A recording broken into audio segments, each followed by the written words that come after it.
All right, what's up, guys? How are we doing? Chuck and Chris here to preview week one of the NFL season. We're less than 48 hours away from kickoff. Can you believe it? Chris, how we doing? How we feeling? It's quite literally like the marathon of getting ready for the season, doing all of our Best Ball Mania streams, our marathon streams. It's crazy that the ride ends and now we got to shift to the week to week stuff. But happy to be here with you as always, of course, Chuck. I love doing our shows together, especially about underdog stuff here. And I think tonight we were going to look a little bit at a first look at the Occupy model for week one of the NFL season. This obviously will cover all of our viewers, subscribers' needs for week one daily fantasy on the other sites, DraftKings and FanDuel. But we were actually going to look at drafting some Battle Royale teams for the Sunday main slate on Underdog here, Chuck. And I think good timing for me to join you because obviously I'll be pulling together our video content on this channel for the main slate, our plug for daily fantasy on the main slate as well. And I think there's definitely some edges here that can be exploited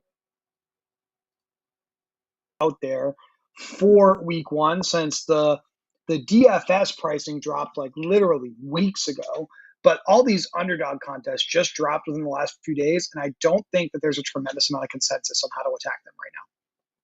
No, I mean, all I'm going to do today, we're just going to look at the model, see what stands out in terms of ADP, and then in terms of actual strategy. I mean, we'll kind of get into it when we start.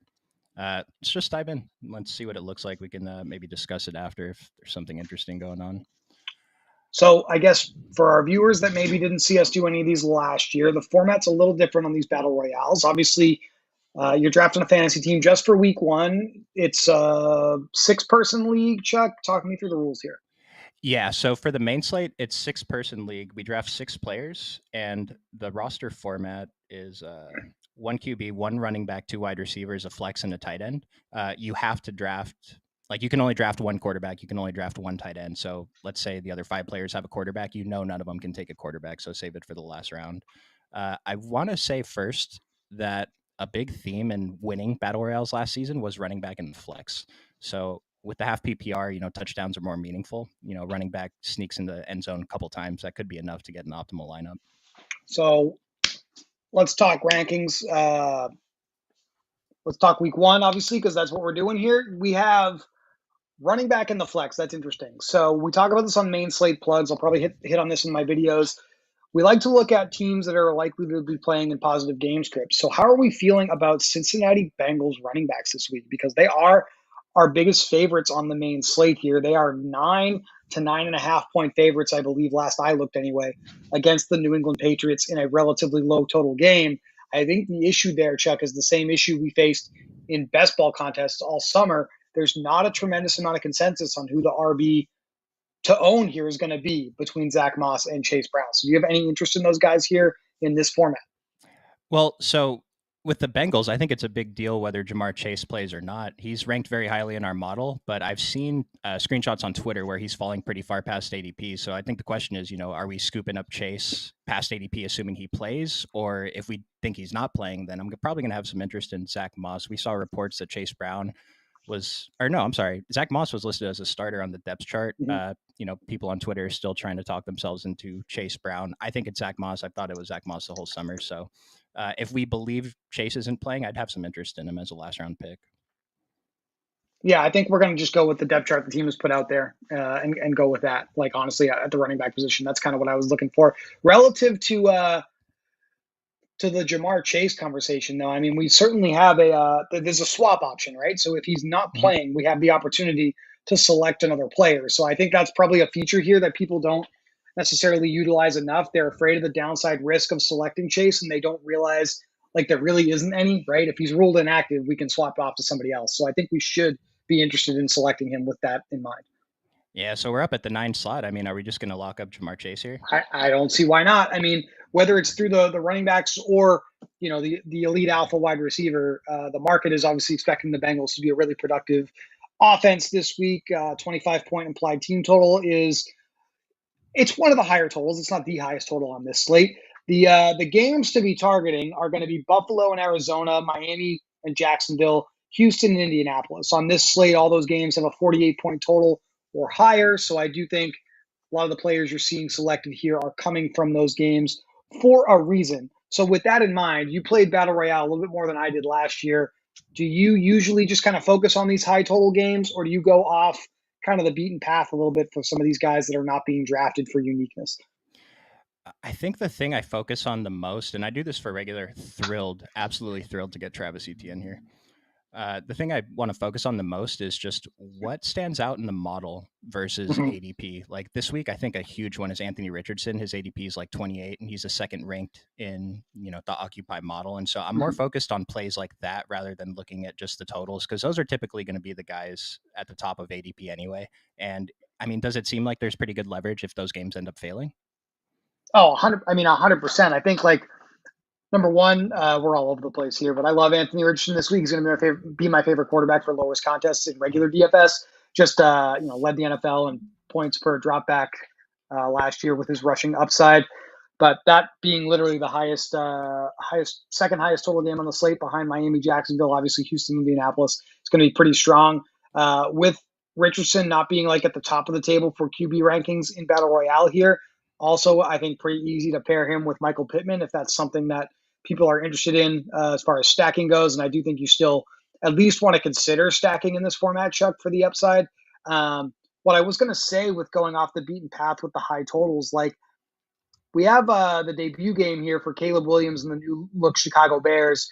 Bears are a decent 4.5 point favorite. Again, last time I looked, when I took down spreads and totals, one of the higher implied team totals on the main slate, but outside of that elite top three game stack games, I think most people will be considering.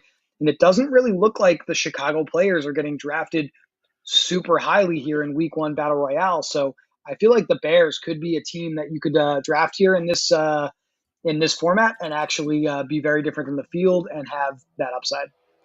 Yeah. So what I did with my rankings before the stream, so I didn't have time to go through much, but I just added the guys I definitely want to target, and DJ Moore made that list. He's a guy I'm going to be very interested in. I feel like Keenan Allen's a pretty great scroll down candidate too. And then I don't know, is it too early to take shots on the rookie?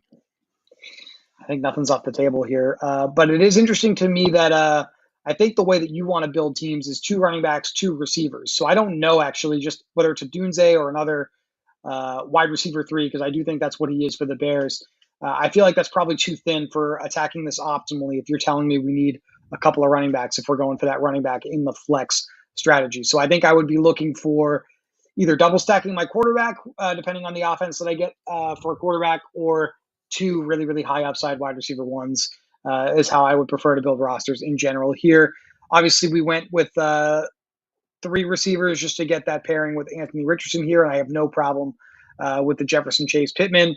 You're thinking what we talked about a few minutes ago. If Chase is ruled out, you can just swap to Zach Moss or like another high upside player in general. Yeah, the great thing about having three receivers is the swap can be a running back now because it'll go into the flex. I don't know. I have to double check. That's how it works. I imagine it would still work that way. Because I mean, the obvious candidate is just T. Higgins if he didn't get Sure. drafted. He probably gets drafted in a lot of these drafts. So, but yeah, I mean, I think that's a great thing. I didn't even think of just swapping to Zach Moss.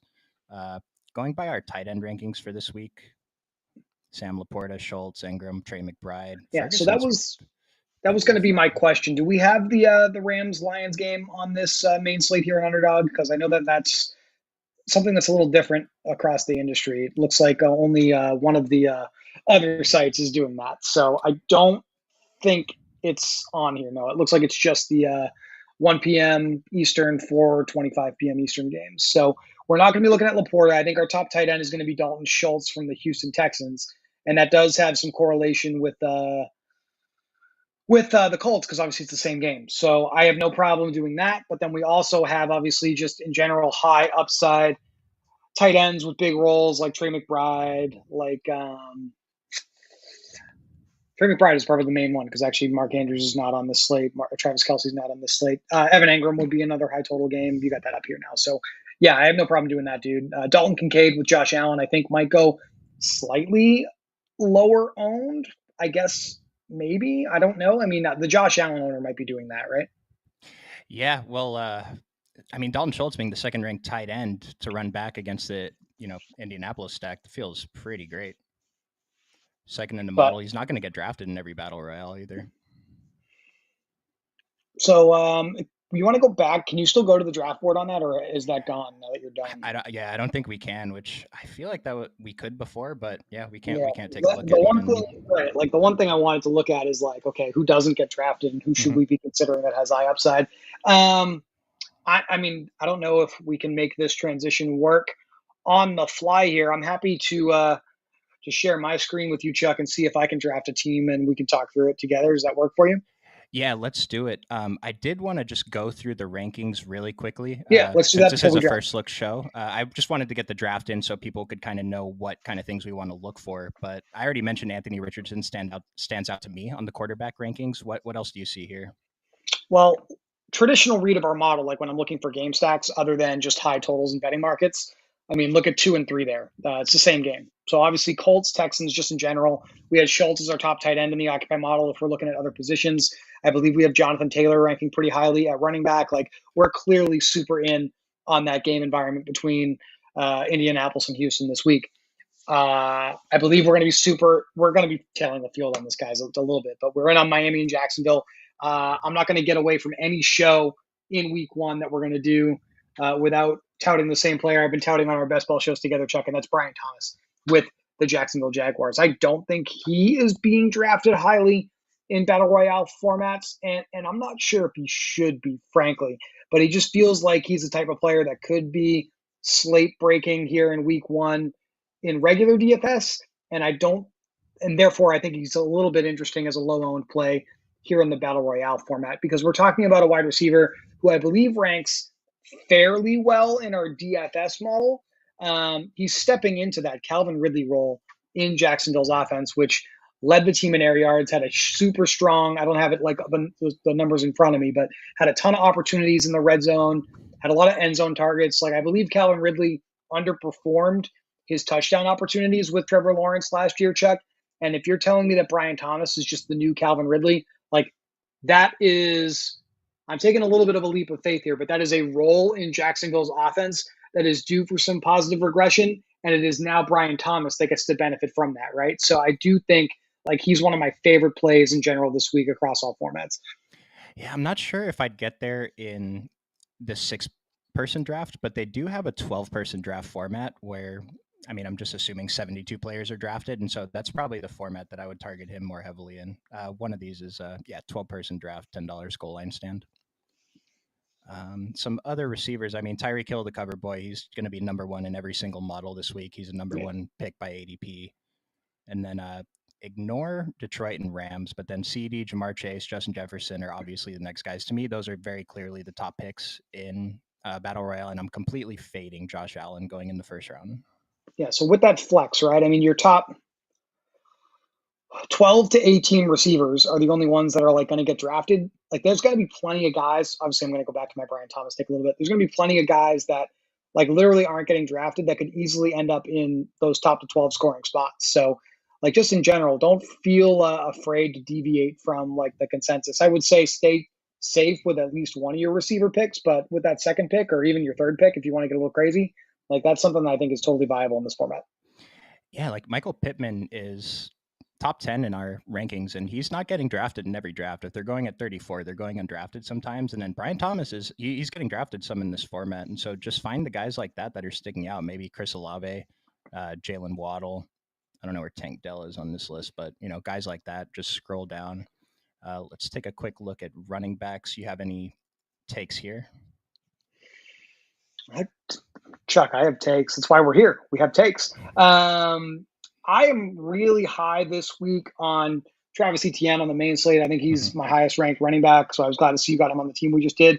But just looking at opportunities, man, and it's funny because I think we just spent 3 months with me talking about how I didn't like him in best ball. But Mm-hmm. I actually think even as a touchdown underdog here, I like Javante with the Broncos. I think he's clearly going to have the early down rushes, could have a little bit of involvement in the passing game here with check down Charlie Bo Nix under center. So Javante is actually projecting for me as one of my favorite plays in week one. Alvin Kamara with the Saints. I know the last best ball stream I did with Brian, we talked about how the efficiency just wasn't there in 2023. And it's hard to feel good about that going into 2024 for season long teams. But at least early in the season here, Chuck, I think we can still probably count on New Orleans to feed him until he proves he no longer deserves the volume. So I think we could take some flyers on a player like that with a good carry and target role in an offense and see if it pays off here as well. Yeah, he's ranked pretty low in the model, but I love him in best ball, and I love him for this week. He's one of the guys that I do have on my list. He went a bit ahead of ADP, so other people have those feelings too. And then we already talked about tight end a little bit. So can you go ahead and share your screen, and then let's cook up a couple drafts here. Let's cook. Absolutely. So was this draft that we just did on the stream your first battle royale for week one, or have you looked at this before we got on here? That's the first draft I've done for week one. I watched like a little bit of someone else streaming one, but I wanted to wait for the model to be ready for this week before I really dove in, and definitely before we talked about it on stream. So give me 1 second to get Chris's screen up here. It's a good time to mention, if you're watching this video and you're not signed up for Underdog Fantasy, best ball season is coming to a close, but you still have the opportunity to take advantage of the awesome deposit bonus. Use the promo code Occupy2. They'll match your first deposit up to $1,000. And if you're a DFS player, I mean, these battle royales should come pretty naturally to you. And we just pointed out a lot of discrepancies in ADP. You can do some fun stuff, so I think it's pretty great for anyone. One of the things that for low owned plays I think makes sense is correlating with your quarterback. So, I mean, obviously we're in on Anthony Richardson, but he's being drafted fairly frequently on average at 26.3. But once we get beyond that, obviously I talked about the Bears a little earlier. We like Miami and Jacksonville as a game, Chuck. But what are your thoughts on going with Trevor Lawrence as kind of that reverse correlation with Tyreek Hill? I mean, he's clearly going undrafted. I actually, now that I'm looking at some of the ADP rankings here, I'm pretty high on the Bucks in general in my fantasy rankings. I like Mike Evans. I like Chris Godwin as both top 10 receivers on the main slate this week, and Baker Mayfield is effectively free. So, again, Battle Royale is kind of a large field GPP. Like, I guess what I'm thinking is, what can I do that's a little different from the field without sacrificing too much floor? I think stacking some of these offenses that aren't being like drafted super, super frequently is one of the ways I want to do that. I mean, that's the easiest way to hit for sure. If you're game stacking a game that just isn't making it into the top 36 that often, it's the easiest leverage out there. Other things you could do that I see recommended: take two players past ADP 30. After you make maybe your third or fourth pick, just scroll down and take whoever you want. I would say take advantage of some ADP value. All those unique combo stuff that we talked about for best ball, that applies so much more here when we're directly competing against however many thousands of entries in the 1 week contest. When you mentioned obviously RB in the flex was something that you saw as a strategy was most successful last season. How about just attacking like I guess a relatively weak position in general, like tight end? And we talk about obviously scrolling down past ADP here to get some of those lower owned guys. Is tight end one of the better positions to do that with just because of how volatile it is, or am I way off there? Can you hear me?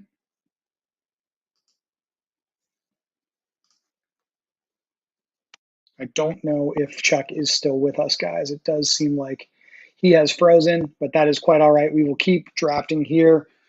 I do think, just to go off my own point, that going with a tight end past pick 35 for ADP, like we have rookie Brock Bowers here, we got Pat Fryermuth with the Steelers, Komet with the Bears, Jonnu Smith with Miami, if Miami's a high upside offense. I think these are some lower owned guys that I'd be interested in targeting here that aren't necessarily being selected as heavily in this format. Chuck, looks like you're back. I don't know if you had any thoughts on that subject. I did not hear a word you said for the last minute, Perfect. but I So probably agree with you. scrolling down specifically at tight end, does that make sense? My first instinct is no. Just I haven't seen the tight end data. I do know that running back was. I just double checked. Running back was way more optimal. Two running back, two wide receiver was way more optimal than three wide receiver, one running back in this format. It didn't have any data on tight end. If I had to guess, though, it would be a pretty low frequency. Especially, I mentioned this for best ball streams. Like there's 6 elite tight ends, right, and then 3 borderline elite tight ends. So I think it's a little bit tougher to, I don't know, unless you get the 2 tight ends that just score 4 touchdowns or something. I think I'm gonna just go against my own advice here. And I took Mike Evans mostly because I just didn't know what to do. The player I wanted wasn't there.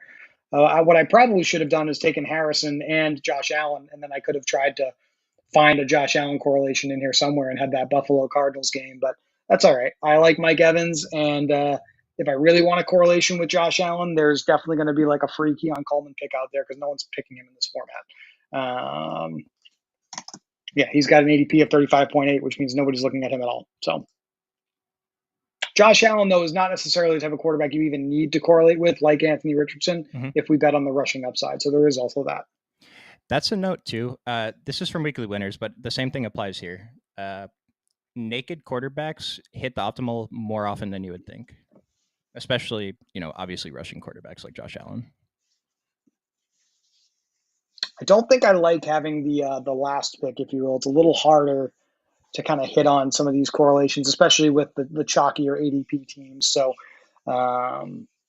again, first battle royale of literally the season for me here. So just kind of thinking through how I want to attack this. I think some of the running backs that I'm most interested in are going to be these guys that aren't being drafted that we just talked about before I jumped in here. Javonte Williams is on there for me. Alvin Kamara has a little bit more of an ADP here, but so like I think I could potentially save running backs for like my last picks, Chuck, just if that's how I want to attack it. Some of these lower owned guys that are popping in my own projections. I mean, that sounds correct to me. Just like best ball, take the early wide receivers, and then we know that if a running back's on the field, they can just get 2 touchdowns. Because we're just effectively looking at ADP here. Like how many guys have the capability of outscoring Travis Etienne, Kenneth Walker, James Cook in any given week? Like I feel pretty good about that. So I feel like we can find those guys if we need to. And we did have Jose Morales in the chat. Thanks for being here for our first show. How do we feel about Worthy with no Hollywood Brown? Kansas City isn't in the model here. Or I guess they're in a single game model. I can take a look. You have thoughts on Xavier Worthy? Would you be interested in him in this format?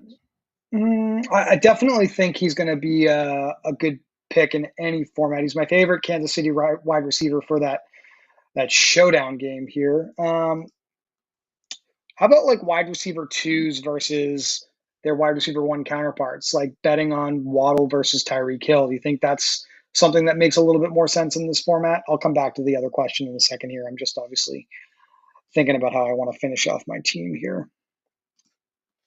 I'm not sure, but I don't hate it though. So we went with Waddle. I got Dalton Schultz, and I will probably. I'll see if James Cook makes it back to me. It's not super likely. Not happy with this team. We'll draft a second one and see if I can redeem myself. I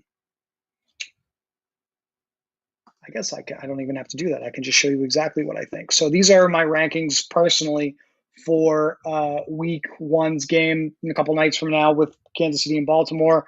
I think I'm kind of hedging and doing like 15 to 20% target share for these high-end cheap assets, Chuck. So like Kelsey, Rashee Rice, Xavier Worthy, I all have them in like the 7 to 8 target range. But if you look at Xavier Worthy's price in like regular DFS formats, and then his ADP in general will probably mirror that.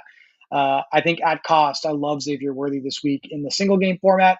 And then obviously at a projection of, call it 11 half point PPR points per game, which is what it would be here on Underdog. I think he's probably worth some flyers as well this week. I like it.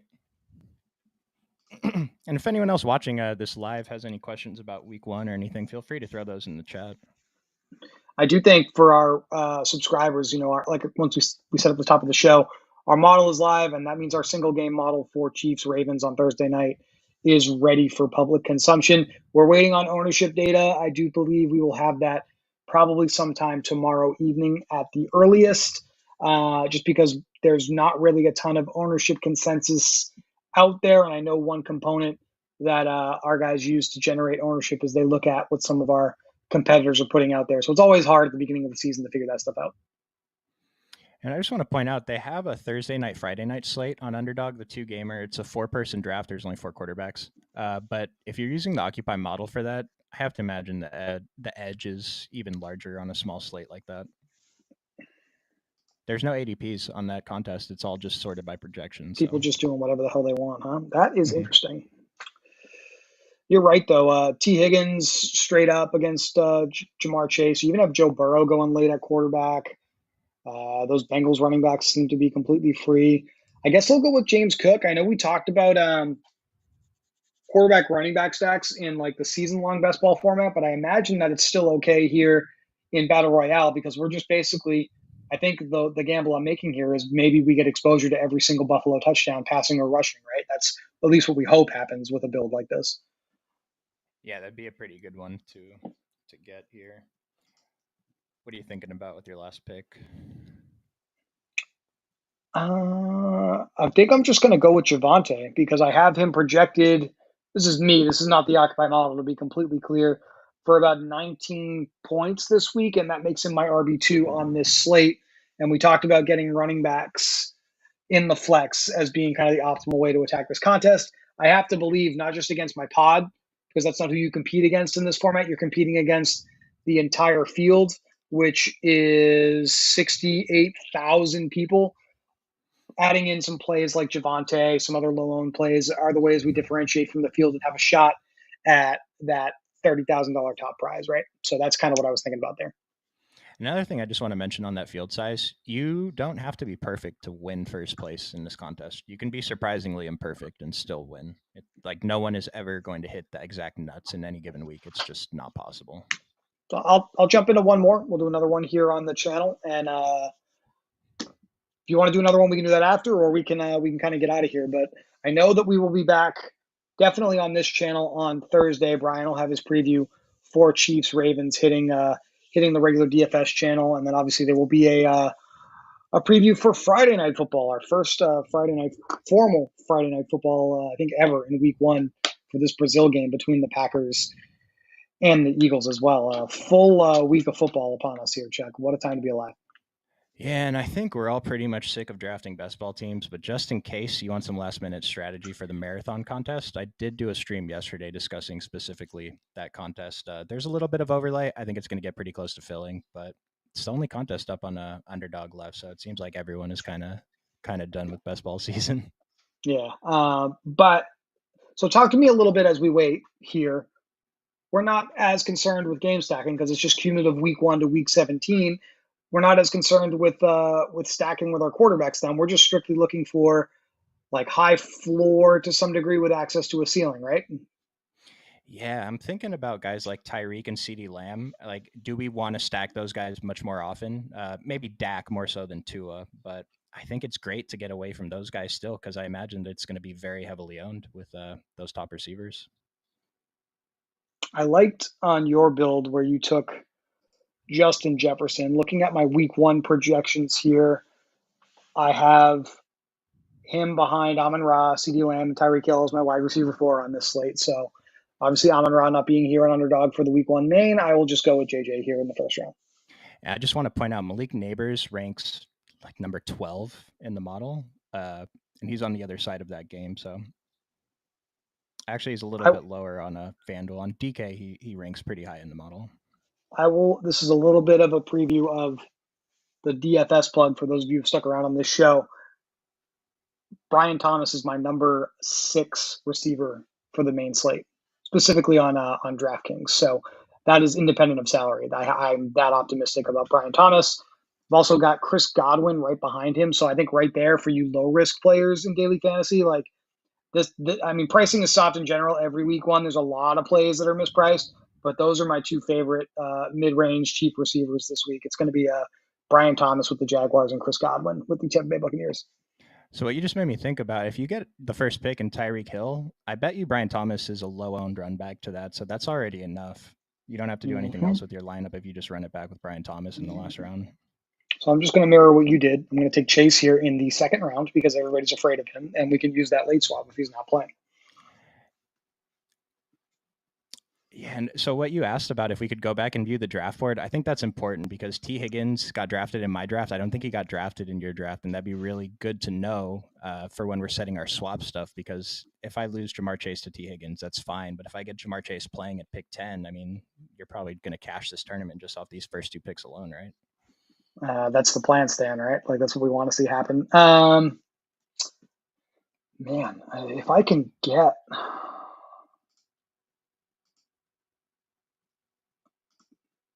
See, Pittman's gone already, so but I don't necessarily need Pittman to take Richardson later. I think I'm going to put off quarterback and see what people are doing in the next turn here. But I will go with the high floor tight end in Trey McBride, who actually is, for me, my number one tight end this week in PPR format. So obviously a little different here in half point, but I think from like a tournament perspective, I think that's the thing to keep in mind slightly with the model rankings. Obviously, we're excited the model is ready, Chuck, but relative to getting ready to play some of these battle royale formats, the model does take like the DFS salary into account a little bit in coming up with that ranking grade. So a player like Schultz, for example, ranks as highly as it does because relative to his cost, like we see him as a great play in that field. I hope that makes sense. So it's not going to be an exact one-to-one ranking replica independent of like there being no salary like there is here in this format. So a guy like Trey McBride, flat out like number one tight end fantasy play, like I'm happy to take him here in this format. Yeah, absolutely. The model's powerful. Just consider the ADPs when you're doing this stuff. You can use the salaries kind of like, Trey McBride goes higher in ADP. He's more expensive than Dalton Schultz, so he's probably still the better play, even though Dalton Schultz is slightly higher. Right. But if you can get Schultz fifth, sixth round, like that's, always keep in mind the opportunity cost is effectively what we're talking about here. So Kyler got taken. So if I don't take a quarterback here, I don't have to worry about it until round 6 because I know the 3 guys picking after me are not going to take one in round 5. So that is the first thing that I can come up with. If I do pass on Anthony Richardson, which I am going to do, I think here, we got to make a decision pretty quickly.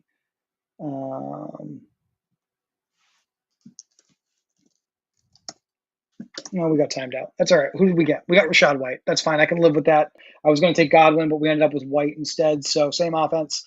I was going to say that I would be interested in Baker Mayfield because I do think Tampa has some high upside, but I don't think we have to get that crazy. You mentioned naked quarterbacks do pretty well in this format. So looking at what's still available, Dak Prescott is my number 3 quarterback this week. Dallas is a slight underdog to Cleveland. And if Dak is, low 30s here for ADP, that means there are times where he's not getting drafted at all. But do you think it makes sense to have him if you don't have CeeDee Lamb? That's the only thing. Like how often? I mean, it's possible, I guess, for Dak to score well and Lamb not. But it just feels like more often than not, if Dak scores well, in a 1 week sample, like CeeDee Lamb is right there in those winning lineups. So I don't really. Especially since you have Justin Jefferson and Jamar Chase. I don't know if I do that because then you're competing with CeeDee Lamb a little bit more. I think you don't like Anthony Richardson here. I don't have to take him in this round. Okay. But I also everyone else has a quarterback. Gotcha. But I also don't know what I want to do. So I think the safe thing to do is just take him, and then I can think about what I want to do while we wait here. So I already got a share of Javonte. Did Alvin Kamara go? He did. Bijan is gone. James Cook is gone. I'm just going right down the list. I already have Rachaad White, who was pretty high for me. Devin Singletary is some correlation with Justin Jefferson, and he's really not being drafted. I believe who's the favorite side here in this game? I'm honestly drawing a blank on this one. Do you know off the top of your head? I have it in front of me. Justin Jefferson minus 0.5. So it's 1 point. It's a pick 'em. It's a pick 'em basically. So a neutral game script. So that means Singletary should still get his touches. Like I'm fine with doing this here, especially if we're looking for running back in the flex. And at least early, there's really no threat to Singletary's volume. Truthfully, at least to begin the season between Tyrone Tracy and Eric Gray. I think in best ball formats, Chuck, we were talking about those guys as just pure hedges to Singletary here if anything happens to him. But basically, as a free running back here, I think there's a pretty high floor here with Singletary. So I'm happy to do it. Yeah, I mean, my argument with him all summer was no one cheaper than him is going to touch the ball more than he does. With the exception here in September of a guy like Chuba Hubbard, right? I mean, that'd be another free pick. I don't like him this week in general in like a no salary cost format like this. But I will say, just I guess is another kind of week one first look thing. Chuba Hubbard and then Jerome Ford.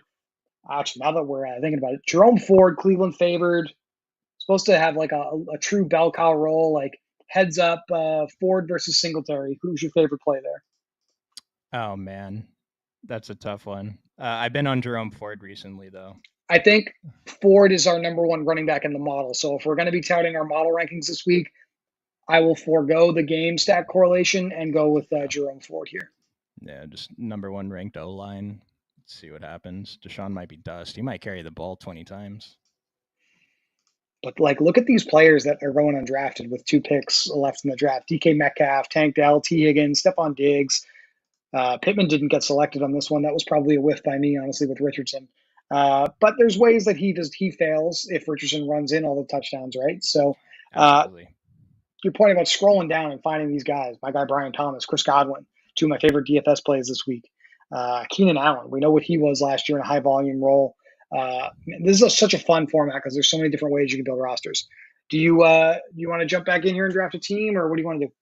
I'm up for watching you draft another team if you You're want to. I up don't for mind. watching me draft another team. You're always up to watch me spend my money. I totally get it. I Let's mean, do another I one will if you want. because I've no, drafted so much in the last day. I'm over it. I am so excited to continue to talk to you about week one. So I've talked a little bit. Oh, we got the first pick, so I got my opportunity here to maybe go with the Tyreek Brian Thomas stack that I have Oh, been salivating over here, and free Trevor Lawrence because no one else is going to be taking him. So that's already my strategy for this team. I think that's probably with how quickly these go by, Chuck. A lot of badges in this one because a lot of people yeah. are looking at that now. I guess I'm the mark in this room, just according to the badges here. So maybe I can take their money for once here. But what I was going to say is, do you think it makes sense to go into these with like, okay, this is what I'll wait and see what pick you have, obviously, but this is what I'd like to do here. Like, obviously, being able to get Tyreek, I'm kind of thinking, okay, Miami, Jacksonville game stack, but pretending you had like the fifth or sixth pick, like, and maybe if you're only going to build like one or two teams, understanding like looking at ADP first, what's going to be popular any given week. Do you think it makes sense to come into it with a plan of attack and say, okay, I'm either going to go with what the field is doing or I'm going to try something completely different?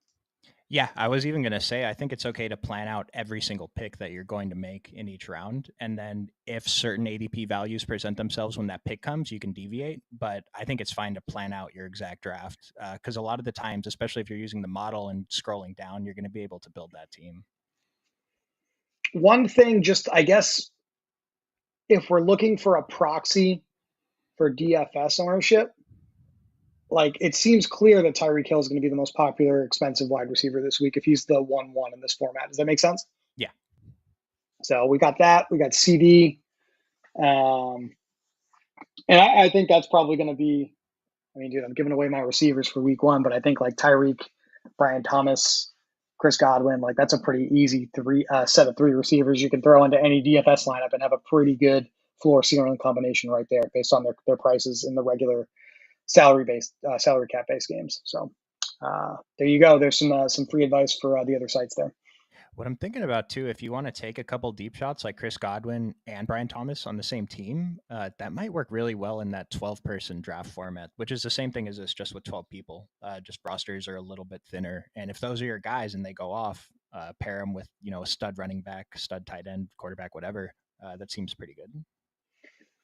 Full game stacking. Obviously, like it's probably going to be hard to do in this format, but like, would you be interested at all in just building out an entire Miami Jacksonville team here if I could pull it off? Like grab ETN, grab the receivers, grab maybe Engram at tight end, or like even Jonnu Smith if you want to get real crazy? Or is that like too much correlation? I just don't know if there's enough fantasy points to go around in one game to beat, 60,000 other people. Maybe if you're doing like the single entry or the three max, that's a much smaller field, then that's probably better. Or maybe even in the double up, that could work.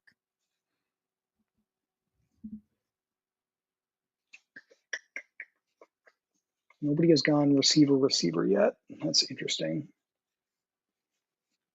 Bijan, JT. I'm just like literally learning the 80 people. It's a brand new game. That's why this is more exciting than all the drafts we've been doing for months, right? Man, again, Jerome Ford being our number one running back in the Occupy model this week, being completely free, like I feel like waiting for him is probably pretty good. It's the underdog side of that game against the Bears, but we saw Tony Pollard dominate all the touches for the Titans in the preseason with the starters. We discussed the huge favorite status for the Bengals with Zach Moss here. Like, I just feel like there's tons of opportunities. I like Javante, obviously. That there's really no reason to go early running back, I think, in this format this week. Maybe that burns me, but that's kind of how I'm feeling about building teams this week. I will say I love Travis Etienne as the only early running back I like, and then Bijan as well in the first round. After him, though, I'm probably not going to take, even if I did 50 drafts, I'd probably never take Jonathan Taylor or Devin Achane unless they really fell hard in ADP. Because after them, my next guy up is Alvin Kamara, and he's in the 20s still. So, and then I'm thinking about like Jerome Ford. Seems like a really good run back on CD Lamb teams. Uh, like that, find a reason to scroll down for those guys, right? Mm-hmm. Man, what do I want to do here? Well, he's sitting there, so we're just going to go with ETN. And I got to make another pick. So in my rankings, and he's very high in the Occupy model, Anthony Richardson is my number one quarterback. I think I'm just going to take that as well. Because if I'm thinking about straight up Anthony Richardson versus Tua Tagovailoa, like I just feel like the number of times that a player with the skill set of Anthony Richardson outscores Tua, even if Miami as a team has a high output in terms of like real life points, it just seems like it's very hard for Tua to outscore Richardson unless he's going 400 yards, 4 touchdowns. You know what I mean? Yeah, and I kind of love this because back to your question at the beginning, just plan out every pick. Anthony Richardson's basically going to be there at 13 every time. You hope Travis Etienne's there or whatever. But then you already have your scroll down candidates for the end. So I can literally do whatever I want to end this team. Yeah. We're going to cue my boy up. I'm not going to leave this show without taking him at least once. So he's going to be on here unless somebody's watching and they want to snipe me. That's fine. And again, there's plenty of other good players to take as well because it's like there's literally no like like like you shouldn't feel bad about missing on any player unless you were specifically going for a game stack. There's so many good players that are still going to be down here, which is the incentive to scroll down. I mean, we don't know if Hopkins is going to play, but that would be a candidate for someone with a high ceiling. Um, Jacoby Myers was a mid-round draft pick. I thought had a lot of upside all summer long. Like he could easily outscore Devontae Adams any given week and end up as a wide receiver one on a slate. So that could be like a player that could win you a contest this week. That's probably actually yeah, Tyler Lockett's playing. Like I'm scrolling down and these are all guys I still wouldn't mind owning, Chuck. Like it's so crazy how far you can go. Oh man, the disrespect to Tyler Lockett is insane right now. Right? There were some injury concerns. Like I feel like that's why he's dropping as low as he is, Yeah. but he's below Malik Washington. Like Malik Washington's not even a starter. That's crazy. Yeah. Yeah. This guy's just getting completely undrafted. I mean, if you can pick the one guy that, catches 3 touchdowns from down there, you probably win the tournament no matter who you pick in the first rounds.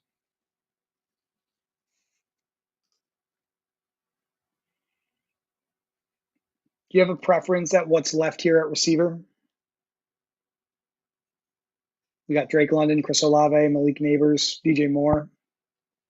I mean, I always have an affinity for DJ Moore, but I mean, if I end up doing a bunch of drafts, I think this is probably just a coin flip spot for me, or whatever the correlation is. Go for that.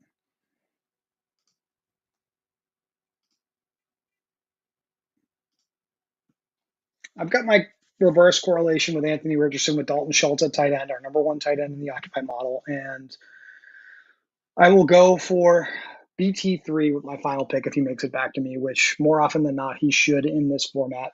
Chuck, this was fun. I really like week one Battle Royale. I like Battle Royale every single week. You mentioned obviously we have the prime time games. There's that Thursday night, Friday night contest format as well. I'm a little less prepared to attack that than I was for week one here, but I think as we get ready for Thursday night football, I'll probably find myself looking a little bit more at that. Appreciate your time this evening, as always, Jose, with your questions. Appreciate you watching the show this evening. Once again, very, very generous offer from Underdog for first time depositors. If for some reason you're watching this and you're not yet playing any type of contest over on Underdog Fantasy, 100% deposit match on your first deposit up to $1. Promo code Occupy2 is how you can get that. We would appreciate your support if that is the case. Do you have anything that you want to talk about before we end the show here, Chuck? No, just super excited to be back to the regular season, talk some regular season football with you. We've been talking about it all summer, so nice to actually get into the specifics for for a week.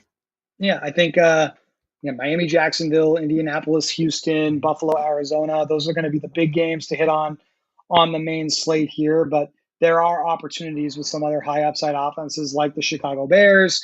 So that's why I selected DJ Moore on this team that we can exploit. There are some mispricing opportunities in regular salary cap based DFS that I'm excited to highlight in our daily plug, which will come out on Friday evening. There will be a preview video for the week one main slate for you salary cap DFS players that will drop on Friday night after kickoff of Eagles Packers as well. So keep an eye out for that on this channel.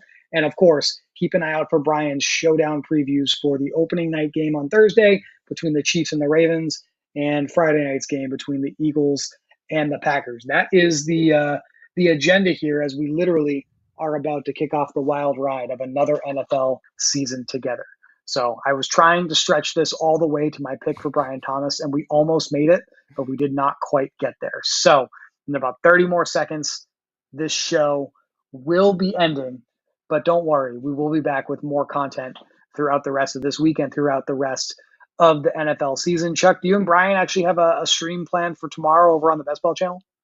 Yeah, I don't know. I mean, I'm sure we're gonna stream a draft while we're talking, but I'm more interested in just kind of closure on the season, anything we learned, things we thought we want to do differently, portfolio review type stuff. I mean, no one's watching a stream tomorrow for best ball strategy, right? Probably not. They're probably looking for some of those showdown picks. So, all right, man. Yeah. Hey, it was a pleasure joining you this evening. Hopefully, between the two of us, we landed on some interesting combos that will take down some money here in week one. And as always, I look forward to talking to you soon. Nice. Thanks for joining me. See you guys.